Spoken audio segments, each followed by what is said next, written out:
del Estado portuguesa y comandante de la Fuerza Aérea. Ahora, Wilmar, te preguntaba sobre el rol de los militares. Sí. Los militares salieron de los cuarteles a ocupar posiciones en altas esferas del gobierno y en distintas instituciones, bueno, gobernaciones, alcaldías, institutos autónomos, empresas del Estado, etcétera, etcétera. ¿Eso ha sido bueno, regular, malo o de todo un poco? Bueno, yo creo que lo primero que hay que decir que ha sido, pues. Ha sido, se ha hecho.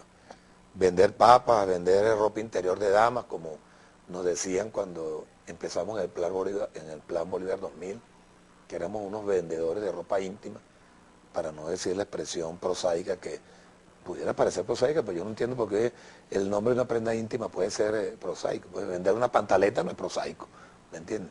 Yo sé que quienes ven este programa pueden ser susceptibles a esa expresión, ¿no? Pero desde eso a llevar posiciones de alta referencia, ¿no? Es extraño, y yo te refería en el negro que hacíamos el programa, de un artículo bien interesante que escribía Edgardo Lander, a quien quiero muchísimo, aprecio y respeto, porque fue mi maestro prácticamente en el tema de relaciones internacionales, integración suramericana y comercio exterior, que cuando estaba yo de ministro de Producción y Comercio, y Edgardo hace un artículo muy duro donde asume esa parte fea, pues, que hemos visto nosotros los militares, porque el tema de los militares es que se nos ve lo que hacemos porque andamos uniformados. Se nos ve lo corrupto porque cargamos uniforme. Pero hay abogados corruptos, médicos corruptos, ingenieros corruptos, arquitectos corruptos, enfermeras corruptas, maestros corruptos, pero no usan uniforme. A nosotros se nos ve porque nosotros tenemos que andar uniformados y bueno, hay curas corruptos. O sea, hay en todos los estamentos de las profesiones universitarias, hay seres corruptos, ¿no? Eso por una parte. Eso puede ser lo malo, lo feo que está allí. Pero lo interesante y extraordinario de esta revolución, y en donde quizás más avanzó esta revolución, fue precisamente en esa transformación que Chávez logró de romper el muro de Berlín que existía entre el estamento militar, la corporación militar y el pueblo, que fue quizás el más grande logro que la Cuarta República hizo en su conformación para preservarse en el poder. El estamento militar había que separarlo del pueblo, porque esa era la guardia pretoriana que iba a defender todo aquello. Chávez rompió la cerca de los cuarteles. Chávez tiró al despeñadero la cerca de, como dicen los maracuchos, la cerca ciclón, ¿verdad? Y las paredes, y le dijo a esa fuerza militar, regresemos de donde venimos, del seno del pueblo, del barrio El Muertico, del barrio Páez, donde yo vine, de allá de Carigua, de Sabaneta, donde yo vine, que somos una de las poquísimas fuerzas armadas latinoamericanas que no viene de extracción oligárquica, de casta, no. Somos una fuerza armada que viene del pueblo, del seno del pueblo. Rompamos esa cerca y vámonos al pueblo. Plan Bolívar 2000, que inicialmente se llamaba Plan Zamora. Y vamos a continuar una fusión cívico-militar. Y después hizo lo otro. Le dijo al pueblo, vamos para los cuarteles. Y se metió en ese paraíso que era, empezando Fuerte Tiuna, allá donde estaba la brigada de paracaidistas en Aragua, en los espacios privilegiados que tenía la Fuerza Armada de entonces, y allí metió al pueblo a fundirse con su Fuerza Armada. Y te repito, ese proceso de fusión que apenas tenía en el 2002, 2 años y unos meses, creo que logró su resultado.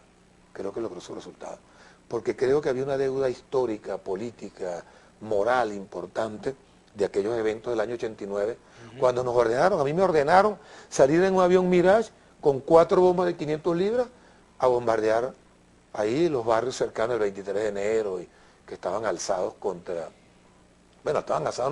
insurgieron de manera espontánea contra el presidente de entonces, ¿no? Y yo por supuesto me negué, pues, con la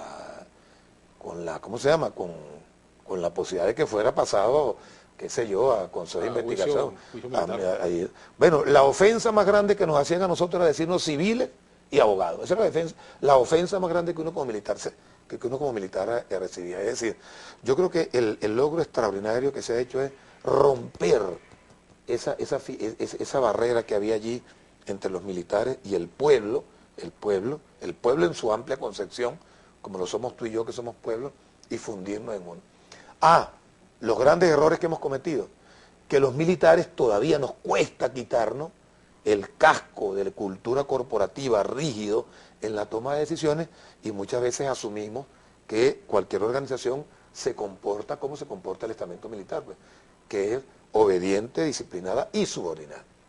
Y eso ha sido una experiencia bien maravillosa, porque primero le ha permitido a los militares golpearse con esa realidad y ya el pueblo no acepta eso.